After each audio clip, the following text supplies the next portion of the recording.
Sylvia Matiko from A Different View, thank you so much for joining us on the Attraction Pros COVID-19 video series. How are you doing today?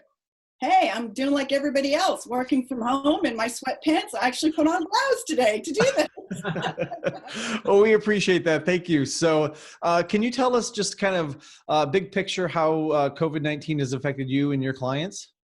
Yeah, absolutely. So A Different View, as you know, is a management consultancy with offices on both sides of the pond, so UK and USA. And we serve a lot of different clients. So everything from historic houses to museums, zoos, performing arts, amusement parks, FECs, you name it. It's a really broad spectrum. So we're seeing, obviously slight differences, but I think everybody agrees this is nothing like anybody has ever experienced. And so a lot of our clients are really, really hurting, which, really makes us sad. And we're trying to do everything possible to help them get through this as much as we can, sharing tips and trends and calling them and making sure they're okay. And, so it's a tough time for everybody. What are some of the differences that you're seeing kind of just in the different areas that you work with? Because you just mentioned a very wide range of visitor type attractions and other types of cultural institutions. So say, amusement parks versus, art galleries or historic homes. Is everything pretty much kind of on the same thread, or are there a number of different challenges and opportunities that each of these different markets are having? Yeah, number one, everybody is closed. That's number one. No matter who you are, you're closed. Number two, you're trying to figure out how to work from home, and that's not easy, particularly with larger institutions that we serve. And then you've got the small art galleries, which close their door, but they've got nobody coming in buying art, or historic homes that are closed because they can't accept guests there. So everybody is hurting in that manner. And whilst we are seeing certainly, in Asia that they're trying to open up some attractions there, it's definitely not the case in Europe, and it's certainly not the case over here. So, I think everybody's hurting, everybody's looking for funding, everybody's looking to encourage their staff, everybody's trying to keep their staff engaged and happy. There are leaders that are stepping up to the plate like we've never seen. There were some leaders that we know that already kind of predicted when there was rumblings and just stepped up to the plate and went, okay, I think this thing is going to blow up, and I'm going to take measures right now to do it. And that's lovely to see that those leadership, that they're coming up and they're just prepared. And but at the end of the day, who can prepare for something like this, right? So I think when we come out of this, it's going to be different for a lot of people. I think, the really hands-on children's museums, science centers, they're really concentrating on hygiene and all of that. Not that others aren't, but, they just take it up a level. Because if you think about science centers, everything touchy-feely, and children's museums, the same thing. It's going to be a real challenge to communicate that safety and that cleanliness to consumers who now have a completely different mindset, right? Because we've all been stuck at home for at least a month. So we're a little bit more antsy about going to places. Yeah, Right. and you bring up a really good point with museums and, whether it's science centers or children's museums, that over the last, several years or so, it has been such this amazing progress and such a huge point of pride of saying, hey, it's no longer you're coming in and looking at exhibits. We are hands-on, we are interactive. And that was the message that was pushed. And now they need to completely either dial that back or, reframe that message to say, we're still interactive, and now we're also doing. But you don't have to touch anything. Right, exactly. Yeah, we're still hands-on. Or Yeah. yeah. Yeah. But I really think that there'll be some innovation that comes out of this. We're already seeing some technology, touchless technology, and technology where there's movement activated, where you don't have to touch anything. So I think there is a huge opportunity here. And like any crisis, it spurs creativity, a different way of doing things. It forces us to look at things completely different. And I think there'll be some pretty phenomenal innovations coming out of this. But I think the key is going to be understanding what I would call the consumer mindset, because it will have changed. I think everything that we're reading, from McKinsey's to IAPA to AAM, everybody is saying post-pandemic, the consumer motivations and behaviors will absolutely change. So that's what we're actually trying to focus in on, is to really try and create some research around that will really benefit the industry. So Sylvia, can you dive a little deeper into that? What will that research look like? How will you get it? And what's the benefit going to be for somebody who gets that research? Yeah, so right now you're seeing a lot of research, wonderful research, in fact, that different organizations, membership organizations are doing, like AAM, IAPA, TA. I mean, everybody's doing their part, but it's very industry specific. And what we want to do is we want to start cross-referencing and learning from each other, right? So our research will encompass cross-industry analysis. We're going to term it the Mindset Index, and we want to benchmark this over time to see how exactly the organizations are changing, and how they're adapting, and how their business models are changing, how their attitudes are changing, their anxiety level is changing. And we can do that by looking at and segmenting the different types of attractions. So we can cross-correlate, zoos to aquariums, to museums, to historic houses, to outdoor parks. And we think that that's going to be such a robust survey that will actually help inform strategy moving forward in the future, because we can all learn from each other. Attractions learn from museums, museums learn from zoos, and so on and so forth. So we really think that this will be a robust research study that will give some insight to leadership and membership organizations on how they can adapt and change and reorganize their strategies. That's the first research project we're doing. We're also contemplating doing another one with a strategic partner that deals with the consumer sentiment. So we've got the research study. And by the way, the research that we will be doing cross-sector, completely free, everybody will have access to it when the results come in. This is our part of contributing to our community, because we really, we feel for everybody. And so we really want to make a contribution. The second research that we're contemplating is, I'm going to call it the consumer sentiment research study, because the consumers have changed, what has changed? And so we're thinking about, how are their motivations changing? How are their behaviors changing? How will that impact the leisure industry, the broader defined leisure industry? And so we hope that we can get, again, much more detailed into what consumers are thinking and how that might help an attraction or hinder an attraction. The one thing that's common is we know it will change. So how are we going to measure that? What sentiments are changing, and how does that affect the attractions worldwide? So. And all of this research is so important to be doing, because everyone is saying, hey, there's a new normal that's about to happen, and we don't know what this new normal looks like. And, we're all sort of kind of writing the playbook as we go. And these are some common themes that are, coming up on these videos and these interviews that we're doing. And, the research that comes out of this, should be able to shed some light on, okay, this is at least adding some clarity to the new normal. What are some of the answers that you're looking for from both the operator side and from the consumer sentiment side?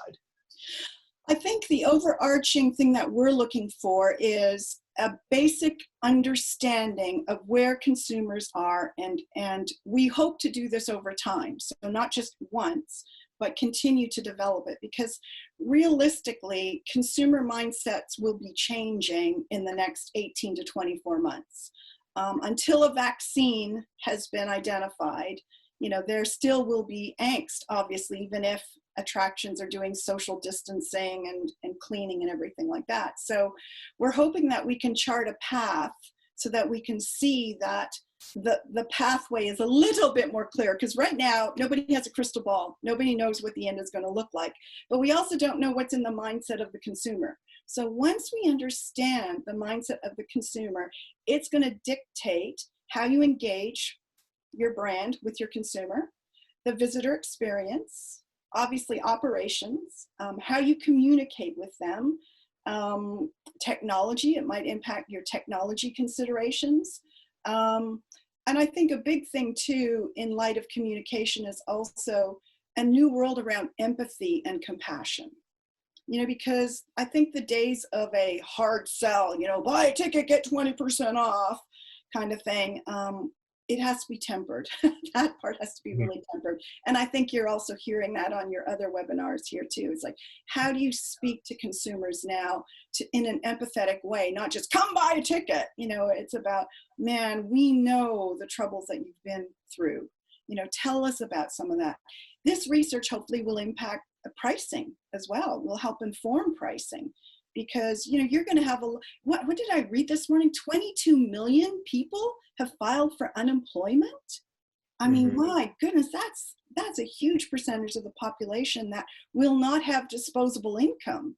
So, what are their thinking going to be about? Are we going to go to this attraction or this house or this park or what? So I think that's what our consumer sentiment survey will help anybody understand, and kind of get them on a strategic pathway to at least react to different things and mindset changes. So in the process of putting this together, have you and your team developed any predictions or hypotheses as far as what you anticipate? With one of the other common themes we've been hearing too is that the optimistic point of view is this pent-up demand that people are building up right now while sitting at home and wishing they could be visiting an attraction. And then there's the other side of the coin too, of the anxiety and the uncertainty and kind of the fear. And, curious as far as, what types of predictions that you have as far as at what point, where's that needle going to fall on that spectrum? We don't know that answer until we do that research. But all I can tell you is, in our approach, we know that there will be people that have pent up demand. There will be people that are afraid. There will be people that will not come to attractions anymore. There will be people that want to come to attractions that can't afford to go anymore. So I don't think it's wise to paint a brush of, yes, there's going to be pent up, or no, there's not. I think there's going to be, it's like toilet paper, right? There are those that hoard toilet paper and those that don't. It all comes back to toilet paper. Very true.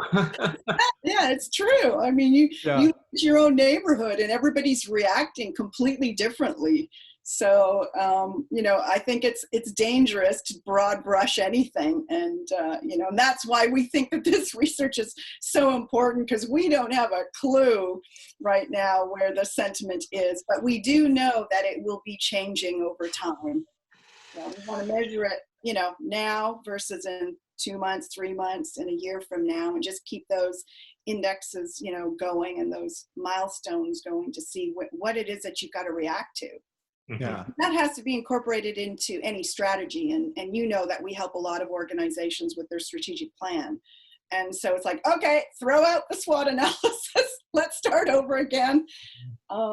So I think this also will help organizations truly live up to their mission. And whether you're a for-profit or a nonprofit, taking a fresh look at your mission statement, at your values, and how you're really going to live these out in the post-pandemic world. I think that will start get the thinking process going with leadership to say, okay, what can we do? What can't we do? Are we being true to our mission?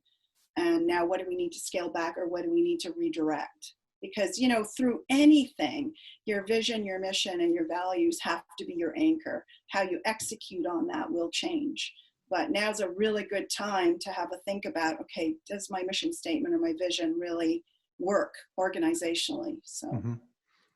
And do we have the processes in place? And you and I have had this conversation over and over again. Do we have the processes to support what our vision, mission, and values are, right? Yeah. Can we actually execute on that, which I think is really, really key too. Yeah, absolutely. Absolutely. Yeah. So Sylvia, the thing that comes to my mind when you're talking about this research, which I think is going to be very valuable, is the amount of uncertainty. And we talk about this in just about every conversation. And you've had a lot of experience in the industry, and certainly as an operator and as a consultant. And I don't want this to sound doom and gloom, but has there ever been a time that you've seen this much uncertainty around this many topics at one time? I mean, I've been around a long time in the industry. I've gone through 9/11. I've gone through, 2007 and 8. I've gone through, an awful lot, and now this. No, I don't remember a time ever that across the world, all of the leisure opportunities have completely closed. Airplanes weren't flying for this amount of time. I mean, they are obviously, but people are afraid to get on airplanes. I've never seen anything like it. And so that's why there is no playbook. And I think that's why it's so important. And that's why we're trying to help our clients too, is like, look, we're in this together. This is all new territory for us. So let's work together and let's try and figure this out together rather than you trying to be a lone soldier to figure it out. So when this first happened, we put everything aside and went, okay, our clients, number one, need an ear because this is unprecedented. And number two, they're going to need tips. And so we really amped up our social media.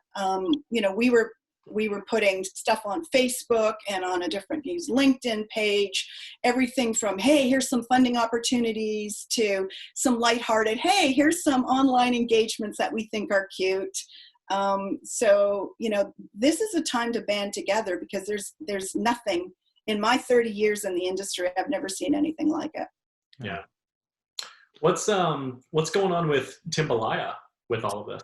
Yeah, well, that's we had big plans for this summer, and of course that's not now going to happen. We're hoping that we can do something called a Wish Keeper's Adventure, which is an outdoor adventure in a beautiful landscape in a park.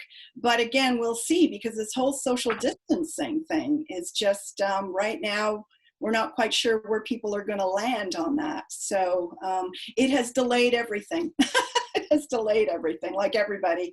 And, that's the nature of, being an operator, right? Yeah. You got to go with the flow. And I'm the type of person that tries to look at things glass half full rather than half empty. And, we will get through this. It will be a new normal, but it'll all be fine. And we all just have to have conversations like this and share information, share tips. And Timbalaya and A Different View, will be hopefully better for it. And I just feel sad for the amount of people that, have to close their doors forever. That just makes me really sad. Mm-hmm. Yeah. I know that there's some places even around my hometown of Hendersonville that have already kind of announced that they're not going to be able to make it through that, some smaller operators and things. And you and I had a conversation last week where there were some places that you felt might not be able to make it through this. So what are you seeing and hearing about those folks and kind of how they're dealing with maybe never reopening? Yes. Well, I heard a podcast, I think through AAM, and I think there was a prediction that 1/3 of museums in the United States might not reopen their doors. That was a shocker to me. I never expected that number to be so high. So of course, my heart just goes out to them. It's like, what are you going to do? And I don't have the answer. What's going to happen to their collections? What's going to happen to them? I mean, it's horrendous to think about that. But I'm hoping that the other 2/3 can help the 1/3 that are having to close their doors and maybe amalgamate their collections, particularly from the museum perspective, and just help them out as much as they can. Maybe hire some of their staff, and maybe get some of their volunteers to come help. And again, we have to look at this as a community to help each other out. And whilst nobody wants to close their doors, it's like, if you have to, how can we be there to help? It's out of that 1/3 kind of across the board, was that was there a lot of, I guess, deviation from region to region, or is it, roughly, is that kind of a strong average that's being anticipated? Yeah, I think AAM was doing an average. The one qualifier was those that are likely to close their doors were already, their cash reserves were minimal. So they were already on a bit of a dicey footing financially. So the cash reserves weren't built up. So I think that, that's a huge lesson. When we go in and help clients, we certainly take a look from a strategy perspective. What's your balance sheet look like? And do you have enough cash reserves to stomach something like this? Now, nobody could have predicted you needed this much cash reserve, right? Yeah. So that's the tough part. Yeah. Yeah. It's an important lesson for when times are good. Yeah. That's the time when you need to start thinking about it, as far as, allocating those reserves for the times that you don't want to think about. Yeah, exactly. Yeah. And we're also seeing, that there's a new way of fundraising for nonprofits, certainly, because what they're doing is they're engaging much more with their audience and with their donors in an empathetic and compassionate way. I think that's the real key. Again, communication. We're all in this together. But you're building brand awareness through this. And I know everybody knows, the Shedd Aquarium penguins, right? And the kitties at the Georgia Aquarium. They're not asking for money at all, right? But they are engaging my heart. And so I'm more likely to support them because you've engaged my heart. It's like, oh, this is just too cute. It's my smile for the day to see stuff like this. And their exposure that they're getting from that is, it's such an interesting, almost oxymoron, that they're getting more exposure from doing that while they are closed than they would through their standard traditional kind of audience reach out to be able to do that. And that, of course, kind of adds more to the group of people that you can then, look towards for fundraising later on, because you've built this. Absolutely. And I think, the real opportunity here is for leaders to strategically think about, after this all happens, is take a look at their social media and go, look at the level of engagement. How can we do this pre-visit and post-visit? Right? Continue that level of engagement. Because as we all know in nonprofit world, you've got to build up your audience. So buying a ticket, becoming a seasons pass holder, becoming a member, becoming a donor, becoming a legacy donor. There's different levels certainly in the fundraising world. And I think this is a huge opportunity to continue to build that engagement with people that might not have otherwise donated to your cause. Right. Yeah. You know what I think is so interesting about that too, Sylvia, is that so many people, and rightly so, are looking to engage their guests. How do we engage our guests? How do we engage this group of people that we need to come back and support us when we do reopen? And on the other hand, then they're saying, well, how do we engage our team? How do we engage our employees, which you mentioned earlier? And one of the things I said to somebody recently, I said, what if you did the same thing for your employees that you're doing for your guests? They're like, oh, I never really thought of it that way, So when you think about, the empathy and, reaching out and communicating and doing something that's beneficial for them, not just looking at it as how do I benefit myself through that employee, I think it's going to go a lot further with that employee as it is with the guests. You're absolutely right. And, we've been encouraging all of our clients to, reach out. Everybody has a different way they'd like to be communicated to, right? Some like email, some like telephone, some like Zooms. So this is a chance for you to really develop that relationship even further with your employee and your volunteer base. Mm-hmm. So, get to know them, get to know their motivations, get to know what they like, what they don't like.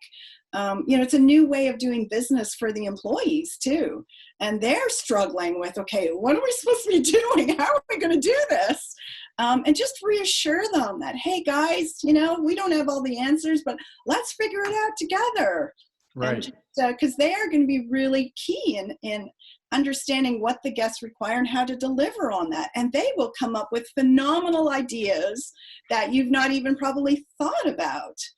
Right. because they've been sitting at home playing with their kids. I know that when I get together, with smaller children and I color and I draw and I do things, my creative juices start going and I come up with different ideas. As adults, we are deprived of that creative, innovation building time that, Yeah.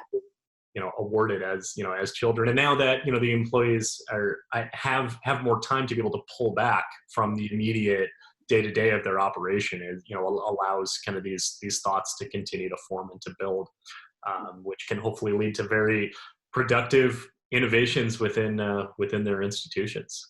I really think so. I think their creative juices are going to start really flowing and coming out with different ideas because we're forced into it. We were complaining, we don't have time to do this and don't have time to do that. Well, now we might have some time, although we've been busy as ever, trying to figure things out. But that creative juices, I think, will really be the anchor that holds our community together. And it's lovely to see that, like you guys putting on this COVID-19 webinar series, I think is phenomenal. Thank you for doing that, because I've watched the videos and I've learned a lot, and I like to hear what other people are thinking and doing, so I don't feel so alone sitting at home in my home office, right? Right. Exactly. Well, thank you for those kind words. And it's really a pleasure to be able to speak to folks like yourself and, people from all over the industry to hear what they're saying and what's going on with them. So really appreciate your time today, Sylvia. Do you have any kind of last words that you'd like to share, or any kind of last thoughts to share with the audience? Just keep positive and just, check your mindset every day because I've gone through ups and downs as well. And when you feel like you're slipping, just go out and take a walk in nature. Just get that mindset back that things are going to be okay. We will get through this together, and, find someone to help. And that's the joy of being in this business, because everybody loves to help each other. Awesome. Well, Sylvia, thank you so much for your time today. We really appreciate you joining us, and we hope that you stay safe, stay healthy, and You too. looking forward to connecting again in person, hopefully sooner rather than later. I know. Well, thank you guys. Good luck with your series too. Appreciate it. Thank you. Okay. Take care, guys.